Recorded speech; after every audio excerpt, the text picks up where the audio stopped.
సిద్ధం సిద్ధం అని చావు కొడుతున్న వైఎస్ జగన్కి 2024 ఎన్నికలకి నీకు యుద్ధం ఇస్తాం. యువతరానికి ఏ సంపద విడిచిపెట్టాం? యుద్ధము, రక్తము, కన్నీరు తప్ప, గాయాలు, బాధలు, వేదనలు తప్ప, కలలు కలలు కలలు తప్ప, పిరికితనం, మోసం తప్ప. ఈ 5 ఏళ్ల పాలనలో యువతని మోసం చేశాడు, రైతుల్ని మోసం చేశాడు, మహిళల్ని మోసం చేశాడు, గవర్నమెంట్ ఉద్యోగుల్ని మోసం చేశాడు, అంగన్వాడీ కార్యకర్తలను మోసం చేశాడు. అందరినీ మోసం చేసిన వ్యక్తి. ఈ వ్యక్తికి సమాధానం చెప్పాల్సిన సమయం.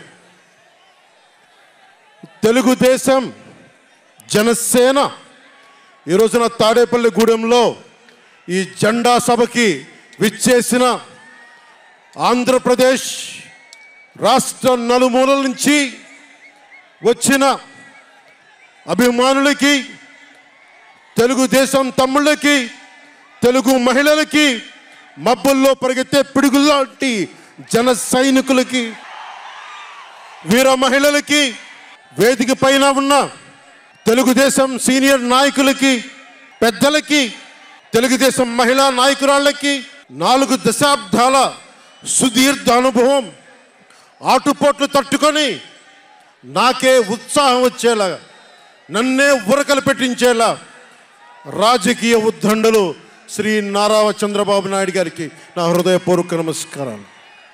సోదరులు ఒక సునామీ బాలయ్య గారికి నా హృదయపూర్వక నమస్కారాలు.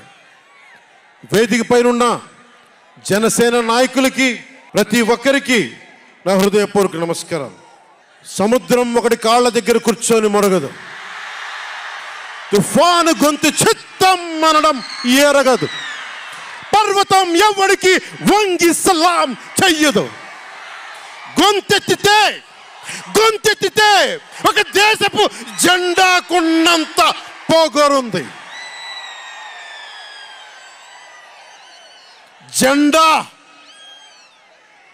జెండా సభ ఎందుకు పెట్టాము?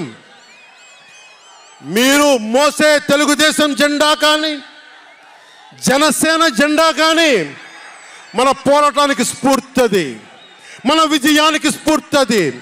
2024లో మన పొత్తు విజయానికి స్ఫూర్తి మన జెండాలు. అందుకే ఇది జెండా సభ పెట్టాం.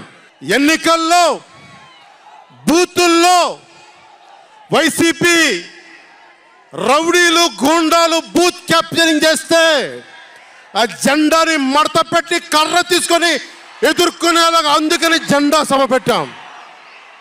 వైసీపీ పాలనలో జగన్ కళ్ళ ప్రకారం అభివృద్ధికి ఒక మచ్చ తునక, ఒక చక్కటి గీటురాయి. ఆంధ్రప్రదేశ్ రోడ్ల మీద పాలు పోస్తే ఎంత క్లీన్గా ఉంటాయంటే మన గిన్నెల్లోకి పాలు ఎత్తుకోవచ్చు, అంత క్లీన్గా ఉంటాయి. చక్కగా శుభ్రమైన రోడ్లు, గుంటలు లేని రోడ్లు, తెల్లటి పాలు పోసినా కానీ తిరిగి మన గిన్నెలోకి ఎత్తుకోవచ్చు. అది వైసీపీ నాయకుడు చెప్పేది. స్కూల్ ఫినిష్ చేయగానే, కాలేజీలు పూర్తవగానే అమెరికా నుంచి, ఇంగ్లాండ్ నుంచి, విదేశాల నుంచి పరిగెత్తుకుంటాకొచ్చి మన విద్యార్థులను తీసుకెళ్ళిపోతున్నారు వైసీపీ పాలనలో. అంత గొప్పగా ఉంది. ఉద్యోగాలు ఏ మూలకెళ్ళినా కిళ్ళీ కొట్లను, బడ్డీ కొట్లను విరివిగా దొరికేస్తున్నాయి. కత్తిపోట్లు, గాయాలు, మర్డర్లు సినిమాల్లో తప్ప పాపం మన వైసీపీ పాలనలో ఎక్కడ లేవు. పిల్లలు కూడా ఇది మర్డర్ అంటే ఏంటి, పుడుచుకోవడం అంటే ఏంటి అని చూస్తున్నారు. ఈ 5 ఏళ్ల వైసీపీ పాలనలో క్లీన్ రోడ్స్ ఉన్నాయని, ఉద్యోగాలు అద్భుతంగా ఉన్నాయని, స్కూల్స్ విద్యార్థుల్లో పట్టభద్రులు అయిపోయి అందరికి ఉద్యోగాలు వచ్చేస్తున్నాయని ఒకటి పగటికల్లో ఉన్నారు. రోడ్ల మీద వెళ్ళాలంటే రోజులు అయిపోతూ ఉన్నాయి. అందుకే కొంచెం కష్టమైన డబ్బులు తెచ్చి హెలికాప్టర్లు కట్టి ఇక్కడ సభాస్థల్లో దిగుతున్నాం. ఓజీలో వచ్చే రెమ్యునరేషన్, ఓజీలో వచ్చే సినిమా డబ్బులు, కేజీ బియ్యం కూడా కొనకుండా హెలికాప్టర్లకి పెడతా ఉన్నాం. Behind every great fortune there is a crime అని ఫ్రెంచ్ రచయిత బాల్జాక్ అంటారు. ఏ కష్టం చేయకుండా అర్ధాంతరం నడిమంత్రపు సిరి వచ్చినప్పుడు దాని వెనక ఒక నేరం ఉంటుంది. ఇది సూక్తి యొక్క సారాంశం. క్లాస్ వార్ అని చెప్పే జగన్ 5 కోట్ల మంది ప్రజల రాష్ట్రాన్ని 5 మందికి తాకట్టు పెట్టాడు. వైఎస్ జగన్ రెడ్డి, పెద్దిరెడ్డి రామచంద్రారెడ్డి, సజ్జల రామకృష్ణారెడ్డి, మిథున్ రెడ్డి, వైవి సుబ్బారెడ్డి, మిగతా అందరిని కలుపుకొని వీరు 5 మంది కోసం 5 కోట్ల మంది ప్రజలు ఈరోజు మనం తిప్పలు పడతా ఉన్నాం, కష్టాలు పడతా ఉన్నాం. ఉద్యోగాలు లేకుండా యువత రోడ్ల మీదకి వచ్చినారు ఈ రోజున. ఇది మారాలి. ఏదైనా మాట్లాడదామంటే గుండాలతో బెదిరింపులు, రవిడీలతో దాడులు. ఇదే చెప్తా ఉన్నాను జన సైనికులకు కూడా, మబ్బుల్లో పరిగెత్తే పిడుగులు లాంటి మన జన సైనికులకు చెప్తున్నా, వైసీపీ గుండాయిజాన్ని చూసి భయపడకండి. మనం ఉన్నాం. ఉద్దండుడైన రాజకీయ నేత శ్రీ నారా చంద్రబాబు నాయుడు గారు ఉన్నారు. మనం ఉన్నాం. ఈరోజు చెప్తా ఉన్నా, వచ్చే 45 రోజుల ఎన్నికల్లో వైసీపీ గూండాలకి, వైసీపీ క్రిమినల్స్కి ఈ జెండా సభ నుంచి హెచ్చరిస్తున్నా, మీరు మా సభల మీద కానీ, మా నాయకుల మీద కానీ, తెలుగు తమ్ముళ్ళ మీద కానీ, జనసేన సైనికుల మీద కానీ, వీర మహిళల మీద కానీ, తెలుగు మహిళల మీద కానీ, సామాన్య ప్రజల మీద కానీ వైసీపీ గుండాలు దాడి చేస్తే, భయపడితే, బెదిరిస్తే నేను ఈ రోజున మీకు మాటిస్తున్నాను, వైసీపీ గుండాలకి మక్కెలు ఇరగ్గొట్టి మడత మంచంలో పెడతాం, మర్చిపోకండి.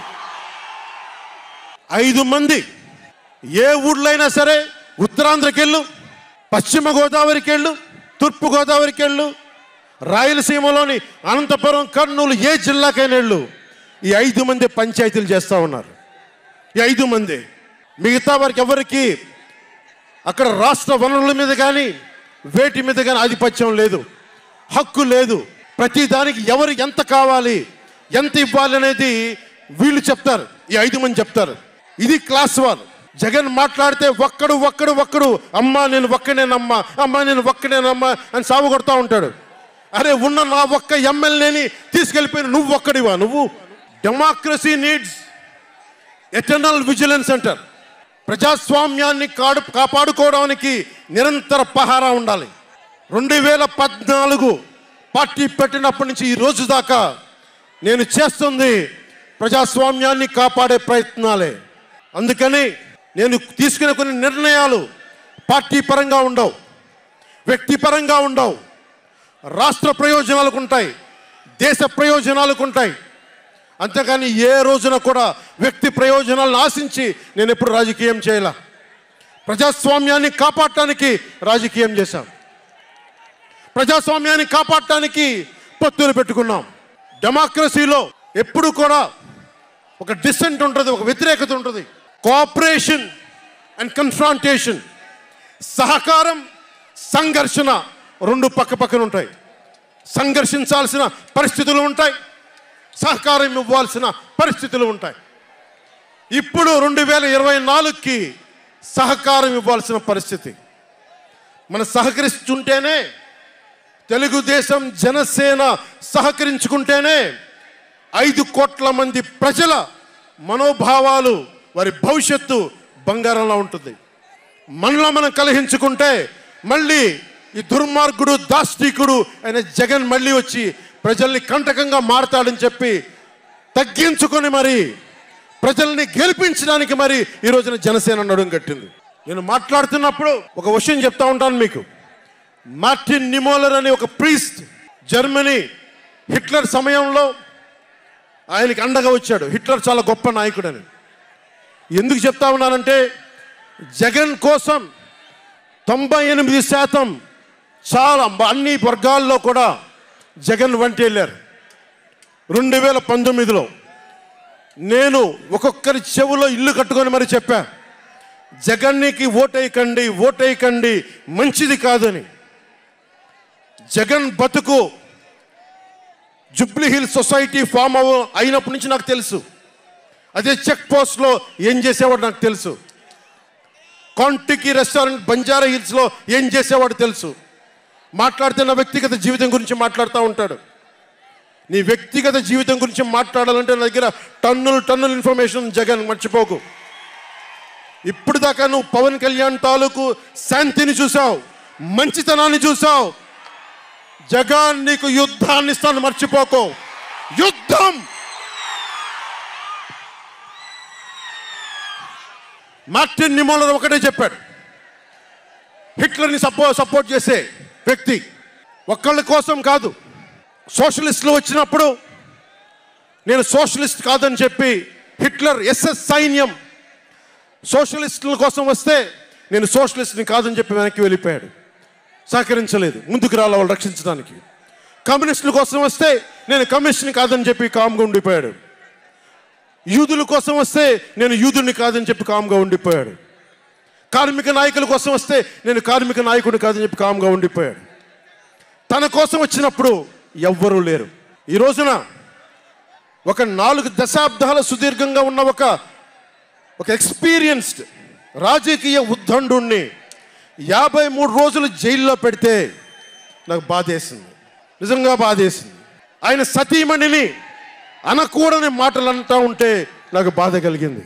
ఒక సుగాలి ప్రీతి తల్లి 2019లో ఎన్నికల్లో నేను 2 చోట్ల ఓడిపోయిన తర్వాత కర్నూలు జిల్లా నుంచి ఒక ఎస్టీ మహిళ నా దగ్గరకు వచ్చి 14 ఏళ్ళ నా సుగాలి ప్రీతి నా బిడ్డ స్కూల్కి వెళ్ళి చనిపోయిందేనంటే నాకు 2 చోట్ల ఓడిపోయిన నాకు నిస్సహాయత వచ్చింది.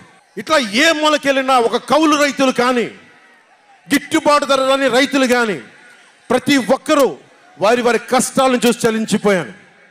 చంద్రబాబు గారి దగ్గర నుంచి సుగాలి ప్రీతి దాకా, కౌలు రైతుల దగ్గర నుంచి పరిశ్రమల్ని వద్దనుకొని వెళ్ళిపోయిన పారిశ్రామికవేత్తల దాకా, ఎస్సీ ఎస్టీలు మైనారిటీలు అందరినీ మోసం చేసిన వ్యక్తి. నేను ఒకటే అనుకున్నా, నేను వీళ్ళ కోసం నిలబడకపోతే రేపు నాకు కష్టం వచ్చిన నా కోసం ఎవరు నిలబడరు. రేపొద్దున మన మిగతా పార్టీలకు నిలబడపోతే రేపొద్దున మన జన సైనికులకు కష్టాలు వస్తే ఎవరు రారు. అందుకని నేను అలయన్స్ని పెట్టాను, నేను ప్రతిపాదించాను. అలాగే గోబెల్స్ ప్రచారాలు అంటూ ఉంటారు. గోబెల్స్ ప్రచారాలను ఒకటే గుర్తుపెట్టుకోండి, జోసెఫ్ గోబెల్స్ ప్రచారాలు చేసి చివరికి అతని బతుకు తెలియదు. 1945లో ప్రపంచ యుద్ధం అయిపోయిన వెంటనే అదే బంకర్లో హిట్లర్ అద్భుతంగా ఉన్నాడు, ఇంకా జర్మనీ గెలుస్తుందని చెప్పి వాళ్ళ బంకర్లో ఎలైడ్ ఆర్మీ వచ్చి కాల్ చేసే వరకు గోబెల్స్ అబద్ధాలు చెప్తూనే ఉన్నాడు. సో జగన్ నీ గోబెల్స్ ప్రచారాలు చెప్తే గోబెల్స్ పట్టిన గతే నీకు పడుతుంది, మర్చిపోకదు. రాజధాని గురించి, రాజధాని అభివృద్ధి వికేంద్రీకరణ ఉండాలి కానీ రాజధాని వికేంద్రీకరణ కాదు. స్ట్రాటజిక్ అడ్మినిస్ట్రేటివ్ సెంటర్ రాజధాని అంటే. ఈ రోజున రాజధాని అంటే 3 చోట్ల పరిగెట్టాల్సి వస్తుంది. వ్యూహాత్మక పరిపాలనా కేంద్రం రాజధాని అంటే. అమరావతియే రాజధానిగా ఉంటుందని చెప్పి ఇంకొక మారు ఈ తాడేపల్లి గూడెం ఈ జెండా సభ నుంచి ఇంకొక మారు ఉద్ఘాటిస్తున్నాం. 3 రాజధానులు లాంటి ఐడియాలు, ఈ 3 ముక్కల ఆలోచనలు, ఈ 3 ముక్కల ముఖ్యమంత్రి. ప్రధానమంత్రి గారు చెప్పారు 2014లో జగన్కి అధికారం వస్తే, ఆ రోజున 2014లో చంద్రబాబు గారు ఉన్నారు, మోదీ గారు ఉన్నారు, నేనున్నా, మిగతా అందరూ ఉంటే మోదీ గారు ఒకటే మాట ఉన్నారు, ఈ అలయన్స్ని కాకుండా జగన్ని తీసుకొస్తే స్కామ్ ఆంధ్ర అవుతుంది అనేది. 2019 నుంచి 24కి ఇది దోపిడీకి గురైన ఆంధ్ర అయింది. ఈ రోజున ఉద్యోగాలు లేవు, జీతాలు సంపాదించలేరు, ఎక్కడికి వెళ్ళాలో తెలియదు. ప్రజల సొమ్ము ప్రజలకు పంచి తన దానకర్ణుల్లా మాట్లాడుతున్నాడు జగన్. అరే మీ తాత సంపాదించిన ముల్ల ఏంటి నువ్వేంది ఇవ్వడానికి? మీ తాత సంపాదించిన ముల్ల ఇది. ప్రజలు కష్టపడి కట్టిన ట్యాక్సుల నుంచి వచ్చిన డబ్బు, వాళ్ళ డబ్బు వాళ్ళకి ఇవ్వడం, అది వాళ్ళ హక్కు. అది నీకు నువ్వు దానం ఇచ్చే దానం కాదు, ఇది మర్చిపోకేది. ప్రభుత్వ ఉద్యోగులను మోసం చేశాడు, సిపిఎఫ్ అని చెప్పి ఉద్యోగుల్ని మోసం చేశాడు, అంగన్వాడీ కార్యకర్తలను మోసం చేశాడు, దివ్యాంగులకి మోసం చేశాడు, కౌలు రైతులు గిట్టుబాటు ధర ఇవ్వకుండా రైతులకి ఇళ్ల పట్టాల్లో దోపిడీలు, ప్రజల వద్దకి పాలన అంటే భీమ్లా నాయక్ సినిమాలకి కలెక్టర్లను కూర్చోబెట్టి టికెట్లు అమ్మించడం తప్ప ప్రజల వద్దకి పాలన ఇంకెక్కడ కనిపించలేదు. ఇక్కడున్న యువతను చూసి ఒకటే మాట్లాడుతున్నాం, నేనున్నది ఇక్కడ మీకు 10 కేజీల బియ్యం 5,000 రూపాయలు ఇవ్వడానికి కాదు, మీకు 25 సంవత్సరాల భవిష్యత్తు ఇవ్వడానికి, 25 సంవత్సరాల బంగారు భవిష్యత్తు ఇవ్వడానికి. 10,000 పథకం చేతిలో పెట్టి 10,000 రూపాయలు మీ చేతిలో పెట్టడమా, లేదంటే మీకు 1,00,000 రూపాయలు సంపాదించే మార్గం చూపించడమా అని మీరు నిర్ణయించుకోండి. నేనే మా అన్నయ్య నాకు యాక్టింగ్ ట్రైనింగ్ ఒక స్కూల్లో పంపించాను. నాకు డబ్బులు సంపాదించుకునే మార్గం చూపించాడు, పని చేసే మార్గం చూపించాడు. ఆ పని చేసే మార్గం చూపిస్తేనే మీకు భవిష్యత్తు ఉంటుంది. నాలాంటి వాడు ఆ పని చేసే మార్గం ఉండబట్టే కౌలు రైతులకి ఇన్ని కోట్ల రూపాయలు స్వచ్ఛందంగా ఇవ్వగలిగాం. అలాగే మీ చేతుల్లో కూడా డబ్బులు ఉండాలి, భవిష్యత్తు ఉండాలి, సంపాదించుకునే మార్గాలు ఉండాలి. నేను ఎందుకు చంద్రబాబు నాయుడు గారితో పొత్తు పెట్టుకున్నా తెలుగుదేశంతో అంటే, ఆయన ఒక నగరాన్ని నిర్మించిన వ్యక్తి, ఉపాధి కల్పించిన వ్యక్తి, పారిశ్రామికవేత్తల్ని తరలించిన వ్యక్తి, స్వచ్ఛందంగా వచ్చిన వ్యక్తి. ఆయన అనుభవం చాలా కావాలి రాష్ట్రానికి, అందుకనే పొత్తు పెట్టుకున్నాం. కులాల గణాంకాలు తీస్తారు, ఏ కులంలో ఎంతమంది ఉన్నారు, ఎవరికి ఓటేస్తారని గణాంకాలు తీస్తారు. కానీ ఇక్కడున్న యువతలో ఎంతమందికి ఏ ప్రతిభ దాక్కుని ఉంది, ఎంత సమర్థత దాక్కుని ఉంది, వారి ఆస్పిరేషన్లు ఏంటి, వారి ఆశలు ఏంటి, వారి ఆశయాలేంటి, ఏ ఒక్కరన్నా అడిగారా ఈరోజు దాకా? జగన్ అనేవాడు వచ్చి అడిగాడు ఈ రోజున, మీరు ఓట్లు వేయండి 5,000 పడేస్తాం, మీరు ఓట్లు వేయండి మీకు 500 రూపాయలు రోజు పెన్షన్ మీకు డబ్బులు పడేస్తాం అనేవాడే తప్ప మీకు ఏం కోరికలు? భవిష్యత్తుకు 25 సంవత్సరాల తర్వాత మీకు ఎలాంటి ఉద్యోగాలు ఇస్తే బాగుంటుంది, ఎలాంటి స్కిల్స్ ఇస్తే బాగుంటుంది, ఏ ఒక్కనాడైనా ఆలోచించాడా? యువ ముఖ్యమంత్రి అంటే దేనికి? బంధులు పెట్టడానికి అది యువ ముఖ్యమంత్రి? మీ యువతకు చెయ్యని వాడికి మీరు వెంటబడే ప్రయోజనం ఏంటి? నా అభిమానులకు కూడా చెప్తా ఉన్నాను, నన్ను కాదని మీరు జగన్కి ఓటేశారు మర్చిపోను. ఈరోజున మీరు సఫర్ అవుతున్నారు, నేను కాదు. మీ భవిష్యత్తు కోసం వచ్చాను నేను రోడ్ల మీదకి. శుభ్రంగా కోట్లు సంపాదించుకునే మార్గాలు ఉన్నాయి నా దగ్గర, యాక్టింగ్ స్కిల్స్ ఉన్నాయి. అన్నీ కాదనుకొని ఎందుకు వచ్చాను? అరే నేలే, మన మనుషులే, మన వాళ్ళే, తప్పన పెడితే నేను 2 చోట్ల ఓడిపోయాను. 2 చోట్ల బాధ లేదు, నిలబడ్డా. 2 చోట్ల ఓటమి బాధ మీకు ఎలా ఉంటుందో తెలుసా? ఒక ఎగ్జామ్ పోతే మీకు బాధ ఎలా ఉంటుందో విద్యార్థికి తెలుసు. అలాంటిది నేను 2 చోట్ల ఓడిపోతే నేను నిరాశ, నైరాశ్యం, బాధ ఉండింది. ఒకటే గుర్తుపెట్టుకున్నా, డర్బన్లో దక్షిణాఫ్రికాలో గాంధీని ట్రైన్లోంచి గెంటి వేయబడ్డ గాంధీ గారు గుర్తొచ్చారు. ఏ ఆటుపోట్లు తీసుకోకుండా మన పార్టీని నడపలేం, అవమానాలు తీసుకోకుండా ముందుకెళ్ళలేం. వారందరినీ స్మరించుకొని వారి స్ఫూర్తితోటి ఈరోజు నిలబడే ఉన్నాం, బలంగా నిలబడి ఉన్నాం, ఒక కంటకుని ఎదుర్కొంటూ ఉన్నాం. మీరు చెప్పండి, మీకు కాంటాక్ట్ సర్టిఫికేట్ కావాలి ఉద్యోగాలకు వెళ్ళాలంటే? మీరు ఉద్యోగాలకు వెళ్ళాలంటే కాంటాక్ట్ సర్టిఫికేట్స్ కావాలి, పాస్పోర్ట్ కావాలంటే మీ ప్రవర్తన ఎలాంటి ప్రవర్తన కాంటాక్ట్ సర్టిఫికేట్లు కావాలి. ఒక ముఖ్యమంత్రికి కాంటాక్ట్ సర్టిఫికేట్లు అవసరం లేదు. ఎన్ని కేసులున్నా పర్లా, ఈ ఉండే గూండా ఎమ్మెల్యేలకి ఎన్ని దోపిడీలు చేసినా వాళ్ళకి కాంటాక్ట్ సర్టిఫికేట్ అవసరం లేదు. పోలీసు ఉద్యోగానికి వెళ్ళాలంటే కాంటాక్ట్ సర్టిఫికేట్లు, చిన్నపాటి ఉద్యోగం కావాలంటే కాంటాక్ట్ సర్టిఫికేట్లు. కానీ మనల్ని పాలించే ఈ వైఎస్ జగన్కి, వీళ్ళ అనుంగులైన ఈ దాష్టీకుల సమూహానికి కాంటాక్ట్ సర్టిఫికేట్ అవసరం లేదు. మనకి కాంటాక్ట్ సర్టిఫికేట్లు ఇచ్చే నాయకులు మనకంటే ఉన్నతంగా ఉండి తీరాలి. మీరు అలా కాకుండా దోపిడీగాళ్ళని, దొంగల్ని ఎన్నుకుంటే మనమే బాధపడాల్సి వస్తుంది. ఈ రోజున పొద్దున్నే పథకం కింద డబ్బులు ఇస్తాడు, సాయంత్రం సారా కింద పట్టుకోపోతాడు. జగన్ ఇచ్చేది చేయూత కాదు, చేతి వాటం. పొద్దున్నే డబ్బులు ఇస్తాడు, పొద్దున్నే పథకం కింద డబ్బులు, సాయంత్రం సారా కింద పట్టుకెళ్ళిపోతాడు. ఎక్కడైనా చూడు, డిజిటల్ పేమెంట్స్ లేవు, మొత్తం సారా డబ్బులంతా క్యాష్ డబ్బులు, మొత్తం క్యాష్ డబ్బులు. ఇలాంటిది నేను ఇన్ని రోజుల నుంచి, ఇన్ని సంవత్సరాల నుంచి నిలబడే ఉన్నాం. బాధగా ఉంది. అరే మా నేల ఏమైపోతుందని బాధ ఉంది. కింద మీద పడుతున్నాం. ఏ రోజు కూడా ఎవరిని చేయి సాచి డబ్బులు అడగల. నిలబడి ఉన్నాం. కష్టపడి సంపాదించిన డబ్బులు తీసి పార్టీని నడిపాం. ఎవరున్నారు నా వెనక? మహామహులు ఉన్నారా? నన్ను నమ్మే నా జన సైనికులు, నన్ను నమ్మిన నా తల్లులు తప్ప ఎవరున్నారు నా వెంట? ఎందుకు నిలబడి ఉన్నాం? అరే నా దేశం బాగుండాలనే కదా, మన సమాజం బాగుండాలనే కదా, యువత భవిష్యత్తు బాగుండాలనే కదా నా తపన. అలాంటి నేను సినిమాలో ఉన్నప్పుడు కూడా అందరు హీరోలు బాగుండాలని కోరుకునేవాడిని. ఒక సినిమా హిట్ అయితే నాది అయితే ఒక వారమే నేను ఉంటాను. బాలయ్య గారి సినిమా సూపర్ డూపర్ హిట్ అవ్వాలని కోరుకునేవాడిని. జూనియర్ ఎన్టీఆర్ గారి సినిమా హిట్ అవ్వాలని కోరుకునేవాడిని. బాహుబలి ప్రభాస్ గారి సినిమా హిట్ అవ్వాలని కోరుకునేవాడిని. మహేష్ గారి సినిమాలు హిట్ అవ్వాలని కోరుకునేవాడిని. మెగాస్టార్ చిరంజీవి గారు అద్భుతంగా విజయాలు సాధించాలని కోరుకునేవాడిని. రామ్ చరణ్ విజయాలు సాధించాలని కోరుకునేవాడిని. ఇలాంటి అల్లు అర్జున్ లాంటి పుష్ప హీరో అద్భుతంగా ఉండాలని, గొప్ప అవార్డు సాధించాలని కోరుకునేవాడిని. ఇలా ఎందరో, ఒక్కళ్ళు కాదు, ఎందరో వారందరికీ పేరు పేరున చెప్పలేను, కానీ అందరూ బాగుండాలని కోరుకునేవాడిని.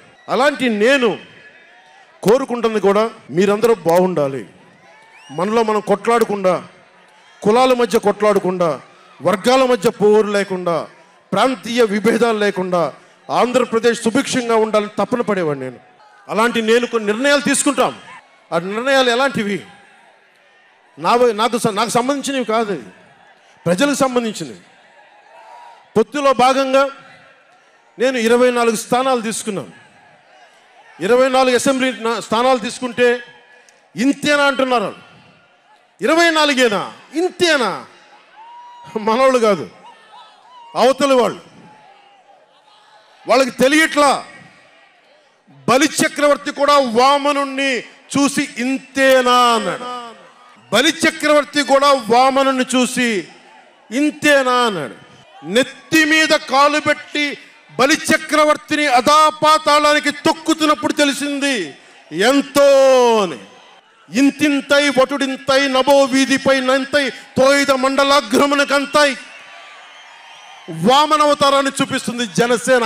జగన్ గుర్తుపెట్టుకో, అధాపాతాళానికి తొక్కకపోతే నా పేరు పవన్ కళ్యాణే కాదు, మా పార్టీ జనసేనే కాదు, మర్చిపోకో. రేపు ఎన్నికలైనప్పుడు వైసీపీ వాళ్ళకి తెలుస్తోంది మనం ఎంతో. నెత్తి మీద కాలేసి తొక్కుతాం కదా, అప్పుడు అర్థమవుతుంది మేమేంటో. జగన్ జనసేన ఒక్క సీటు గెలిస్తేనే, జనసేన ఒక్క సీటు గెలిస్తేనే నేను రాజమండ్రి రోడ్ల పర్యవేక్షణకి వస్తానని అంటేనే రాత్రికి రాత్రి 10th క్లాస్ విద్యార్థిలాగా, 10th క్లాస్ చదువుకునే విద్యార్థిలాగా రాత్రికి రాత్రి రోడ్లు వేశారు. నైట్ అవుట్ చేసి మరి ఒక్క సీటుకే ఇదంతా. ఒక్క సీటు గెలిస్తేనే రాత్రికి రాత్రి రోడ్లు వేసావు. జనసేన 24 సీట్లతో ఏం చేయగలరో మీరు ఊహించుకోగలరా? వ్యూహం నాకు వదలండి, నన్ను నమ్మండి. 24 ఏంటి అని అంటా ఉన్నారు. విశ్వామిత్రుడు, బ్రహ్మర్షి విశ్వామిత్రుడు బ్రహ్మపదానికి వెళ్ళడానికి కూడా 24తోనే. గాయత్రి మంత్రం 24 అక్షరాలు. అంకెలు లెక్క పెట్టదని చెప్పండి ఎవరిని, అంకెలు లెక్క పెట్టదని చెప్పండి ఎవరిని. పవన్ కళ్యాణ్ వంక కూడా చూడలేరని చెప్పండి. జనసేన మీద కన్నెత్తి కూడా చూడలేరని చెప్పండి. మనకి వైసీపీ జగన్ లాగా వేల కోట్లాది రూపాయలు వారసత్వంగా తినేసామా ఏంటి? మనం ఎన్నికలు రాగానే నియోజకవర్గానికి 50 నుంచి 100 కోట్లు తీయడానికి, ఖర్చు పెట్టడానికి, అన్ని స్థానాల్లో పోటీ చేయడానికి మన దగ్గర 50, 100, 1000 కోట్ల డబ్బులు ఉన్నాయా? మన దగ్గర దోచేసిన డబ్బులు ఉన్నాయా? లేదంటే 4 దశాబ్దాల సుదీర్ఘమైన అనుభవం ఉన్న ఒక వ్యవస్థలు ఉన్నాయా మన దగ్గర? తెలుగుదేశం పార్టీ నాయకుల్లాగా ఏమున్నాయి మన దగ్గర? వెతుక్కున్నాం, ఇటుక పేర్చుకున్నాం. ఇప్పుడిప్పుడే ఇల్లు కడుతున్నాం, జనసేన ఇల్లు కడుతున్నాం, కోట కూడా కడతాం. తాడేపల్లి జగన్ కోట కూడా బద్దలు కొడతాం. సామాన్యుడు రాజకీయం చేస్తే భరించలేని ఆధిపత్యపు ధోరణి, సామాన్యులు రాజకీయం చేస్తే తట్టుకోలేరు. అధికారం వాళ్ళ ఫ్యాక్షన్ కోటల్లోనే ఉండాలి. అది దాటి మనలాంటి మామూలులోకి వస్తే, మనం వ్యూహాలు వేస్తే, మనం పొత్తులు పెట్టుకుంటే వాళ్ళు భరించలేరు. అందుకని రకరకాలుగా చెప్తారు కథలు. సామాన్యుని రాజకీయం భరించమని చెప్పండి. జగన్ సామాన్యుడు రాజకీయం చేస్తే ఇలాగే ఉంటుంది. వ్యూహాలు వేస్తాం, పొత్తులు పెట్టుకుంటాం, నీ కోటలు బద్దలు కొడతాం. అలాగే నాకు కానీ జనసేన పార్టీకి కానీ సలహాలు సూచనలు అవసరం లేదు. సలహాలు సూచనలు ఇచ్చేవాళ్ళు అక్కర్లేదు. యుద్ధం చేసేవాళ్ళు కావాలి. కొత్త రక్తంతో, కుతకుతలాడే రక్తంతో, గుండెలు చరించుకునే యువ రక్తం కావాలి. దాష్టికాన్ని నిలబడే యువకులు కావాలి. కత్తులు పట్టుకునే వీర మహిళలు కావాలి. అంతేగాని నాకు సలహాలు ఇచ్చేవాళ్ళు, మీకు తెలుసా జగన్ ఎలాంటి వాడో? సొంత బాబాయినే మర్డర్ చేయించిన వాడు, సొంత చెల్లినే గోడకేసి కొట్టినవాడు. మీరు చెప్తారు నాకు సలహాలు సూచనలు. ఎవరితో యుద్ధం చేస్తున్నానో నాకు తెలుసు. జగన్ లాంటి దాష్టీకుడు, దుర్మార్గుడు యుద్ధం చేస్తేనే తగ్గుతాడు. యుద్ధంతో కూలగొడితేనే కింద కూర్చుంటాడు. మర్చిపోకుండా నాకు సలహాలు సూచనలు ఇచ్చే వాళ్ళకి. అలాగే మనకు కూడా పోల్ మేనేజ్మెంట్ తెలుసా? ఆర్గనైజేషన్ బలం ఉందా? సంస్థాగతంగా పాతికిపోయిన తెలుగుదేశం పార్టీలతోటి మనం పోటీ పడగలమా? 800 నుంచి 1000 మంది బూత్ కార్యకర్తలు ఉన్నారా మనకి ప్రతి నియోజకవర్గంలో? 1000 మందికి 50 రోజులు ఎంతో కొంత డబ్బులు ఇస్తూ భోజనాలు పెట్టే సత్తా మన నాయకత్వానికి ఉందా? మన నాయకత్వం ఇంకా ఎదుగుతూ ఉంది. వెయిట్ చేయాలి. ఈలోపు రాష్ట్రాన్ని జగన్ పాలిట కానివ్వం. జన సైనికులు సిద్ధంగా ఉన్నా, ప్రజలు మన వైపు ఉన్నా, ప్రతి ఒక్కరిని ఓట్లకు తీసుకొచ్చే నాయకత్వం ఇంకా సిద్ధంగా ఉందా జనసేన పార్టీకి? మనందరం ఆలోచించుకోవాలి. అందుకనే అన్ని అర్థం చేసుకునే 24 స్థానాలు 3 పార్లమెంట్లో సిద్ధపడ్డాం. ప్రజల నాడి వాడి తెలియకుండా నాయకత్వాన్ని నడిపించగలమా? దశాబ్దం కాలం పాటు పార్టీని నడిపించగలమా? ఏదైనా మాట్లాడితే వ్యక్తిత్వాన్ని నెగ్గించడం కోసం తగ్గాను నేను. కొంతమంది మద్దతుదారులు అన్న పేరు మీద నా నిర్ణయాన్ని ప్రశ్నిస్తూ ఉన్నారు. జగన్ తన బాబాయిని మర్డర్ చేసిన ఆయన మద్దతుదారులు, ఆయనకు ఓట్లేసిన వాళ్ళు ఒక్క మాట అనరు, వెనకేసుకొస్తారు. హార్ట్ అటాక్ అని వెనకేసుకొస్తారు. ఓడిపోతున్నా కూడా గెలుస్తున్నామన్న ఒక నిలబడే సమూహం జగన్ పక్కన ఉన్నది. వేలాది కోట్లు, లక్షల కోట్ల ఆస్తులు ఉన్నా కానీ అక్రమంగా సంపాదించాడు అని అందరికీ తెలిసిన వెనకేసుకొచ్చే సమూహం వైఎస్ జగన్ సమూహం. ఇక్కడ నేను ఏమి చేయకపోయినా, ఏ మాటలు జగన్ నిలబెట్టుకోకపోయినా అద్భుతం, ఆహా ఓహో అనే సమూహం జగన్ వెనక ఉంది. దళితుడిని చంపి డోర్ డెలివరీ చేసినా కానీ వెనకేసుకొచ్చే సమూహం, ఫీజు రీఎంబర్స్మెంట్లు ఆపేసినా కానీ వెనకేసుకొచ్చే సమూహం. 2019లో నేను 2019లో పరిమితమైన స్థానాల్లో పోటీ చేసి గెలిచుంటే మట్టుకు ఆ రోజున జనసేన ఈ రోజున రికగ్నైజ్డ్ పొలిటికల్ పార్టీ అయిపోయింది. నా వ్యూహాన్ని ఎవరు తప్పు పట్టకండి. ప్రజల్ని క్షేమాన్ని ఆకాంక్షించే వ్యూహం నాది. కానీ జగన్ ఏమో ఒకవైపు ఎవరు ప్రశ్నించరు, వాళ్ళ సమూహం. నా సమూహం నన్ను ఎందుకు ప్రశ్నిస్తున్నారు? మీరెందుకు ప్రశ్నిస్తున్నారు? జగన్ మర్డర్లు చేసిన, వారి అనుయాయులు మానభంగాలు చేసిన, దోపిడీలు చేసిన, దారుణాలు చేసిన అందరూ జగన్ వెనకేసుకొస్తారు. నేను నా డబ్బులు తిన్నానా? వేలాది కోట్లు సంపాదించానా? పదవులు అనుభవించానా? ఏం అనుభవించాను నేను 10 సంవత్సరాల నుంచి? అవమానాలు, తిట్లు, తప్ప ఏం తిన్నాను? నేను ఏం సంపాదించుకున్నాను? కష్టపడి డబ్బులు సంపాదించుకొని పార్టీలకే కదా పెట్టింది నేను. నన్ను ప్రశ్నిస్తారు మీరు నిజంగా మటుకు నా మద్దతుదారులు అయితే నన్ను ప్రశ్నించకండి. నా వెంట నిలబడి నాతో పాటు నడవండి, మా జన సైనికుల్లాగా, మా వీర మహిళల్లాగా. ప్రశ్నించకండి నన్ను. ఎవరికుంది ఓపిక? ఈ దేశం కోసం, సగటు మనిషి కోసం కన్నీళ్లు కార్చే శక్తి ఉందా ఎవరికన్నా? ఎక్కడో విదేశాల్లో కూర్చొని, టీవీల్లో కూర్చొని నన్ను ప్రశ్నించడం కాదు, నాతో నిలబడటం నేర్చుకోండి అందరూ, నన్ను ప్రశ్నించే వాళ్ళంతా. మీరు వెనక నా మద్దతుదారులు అయితే నా వెంట నడవండి, నిలబడండి. నాతో నడిచేవాడే నా వాళ్ళు. నేను ఎప్పుడు కూడా ఒక నియోజకవర్గం దృష్టిలో లేదు. నాకు దేశం ఉంది, మానవత్వం ఉంది, మన ఆంధ్రప్రదేశ్ ఉంది, తెలుగు ప్రజల, తెలంగాణ ప్రజల నేల ఉంది. నాకు తెలంగాణ నేల ఉంది నా దృష్టిలో. ఒక నియోజకవర్గం గురించి నేను ఎప్పుడు ఆలోచించలా. రాష్ట్ర ప్రయోజనాల కోసం ఆలోచించాను కానీ అరే నేను ఒక నియోజకవర్గాన్ని డెవలప్ చేసుకోవాలి నేను నిజంగా ఆలోచించలేదు.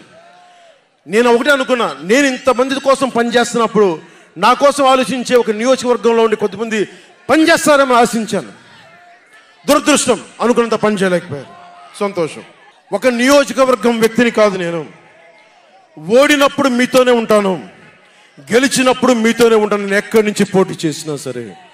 పవన్ కళ్యాణ్తో స్నేహం అంటే చచ్చేదాకా. పవన్ కళ్యాణ్తో శత్రుత్వం అంటే అవతల వాడు చచ్చేదాకా.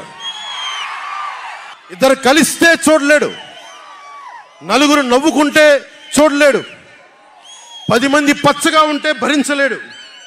ఏమంటారు అలాంటి వాడిని? చెల్లిని గోడకు పెట్టి కొట్టేవాడిని ఏమంటారు? తల్లిని చెల్లిని దూరం పెట్టేవాడిని ఏమంటారు? ప్రజల్ని కష్టాలు పెట్టేవాడిని ఏమంటారు? ఓ దాష్టీకుడు, ఒక సైకో అంటాం. జగన్ బాధితులందరికీ ఒకటే చెప్తా ఉన్నాను, 1 man's courage makes a majority అంటాం. 1 man's courage. జగన్కి సంబంధించినంత వరకు పవన్ కళ్యాణ్ అంటే 3 పెళ్లిళ్ళు 2 విడాకులు. అతని దృష్టిలో 4 పెళ్లిళ్ళు అంటాడు. మరి 4వ పెళ్ళం ఎవరో తెలియదు, జగన్ ఏమో నాకు తెలియదు. మరి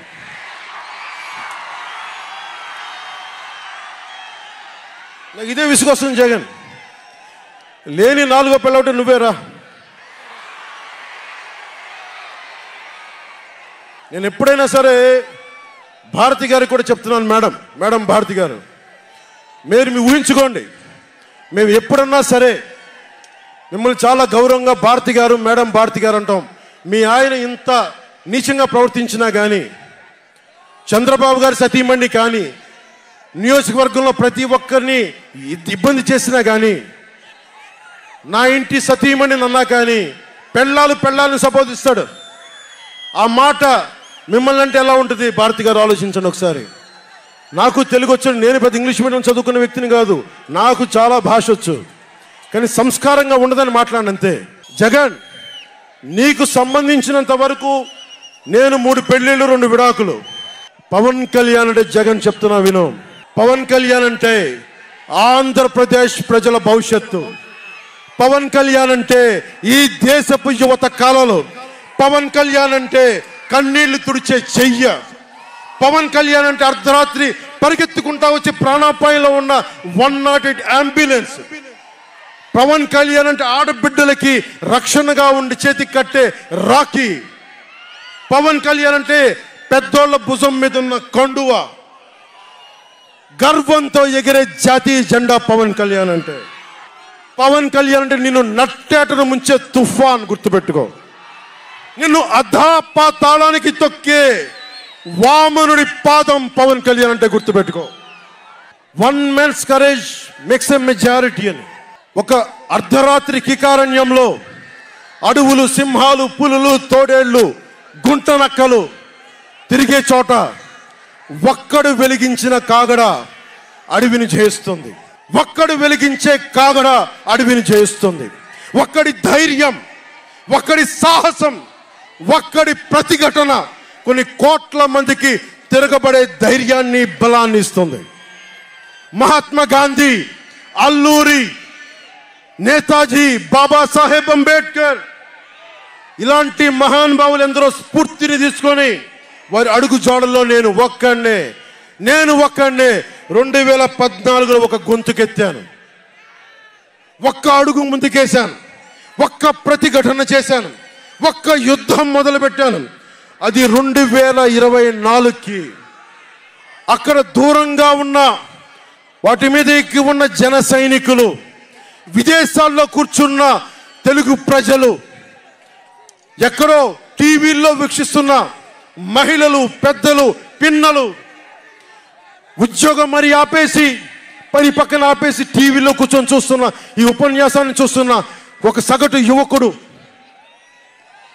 భవిష్యత్తు ఎలా ఉంటుందని చెప్పి బాధపడే సగటు తల్లి, స్టేజ్ మీద కూర్చున్న, అలాగే టీవీల్లో గ్లోబల్గా మొత్తం చూస్తున్న ప్రతి ఒక్కరు, అలాగే ఈ వేదిక పైన స్టేజ్ పైన కూర్చున్న ఒక క్లేమోర్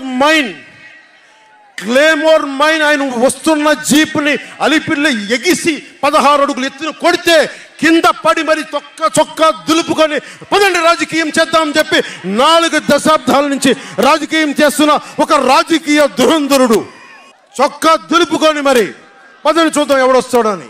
అలాంటి రాజకీయ దురంధరుడు రండి రాజకీయాలు చేద్దాం అని అలాంటి వారితోటి నన్ను ఆయన్ని నమ్ముకున్న ప్రతిష్టాత్మకమైన తెలుగుదేశం పార్టీ, ఆయన వెనక నడుస్తున్న తెలుగు తమ్ముళ్ళు, ఆయన వెనక నడుస్తున్న తెలుగు మహిళలు, నన్ను నమ్మి నిలిచిన నా జన సైనికులు, నన్ను నమ్మి నా వెంట ఉన్న వీర మహిళలు, నా వెన్నంటే ఉండే నా జనసేన నాయకులు, కత్తి దూసి కథన రంగంలో దూకడానికి సిద్ధంగా ఉండే మన యువత, వీళ్ళందరూ కూడా ఈ రోజున మనం వచ్చింది మీరందరూ కూడా గత 5 సంవత్సరాలుగా మీ స్థానాల్లో వేదిక పైన కూర్చున్న పెద్దలు కానీ, ఇటు సైడ్ కూర్చున్న నాయకులు కానీ, మీరు కానీ, టీవీలో వీక్షిస్తున్న ప్రతి ఒక్కరూ మీదైన యుద్ధాలు, మినీ యుద్ధాలు వైసీపీ దుష్ట పాలన మీద చేస్తూనే ఉన్నారు.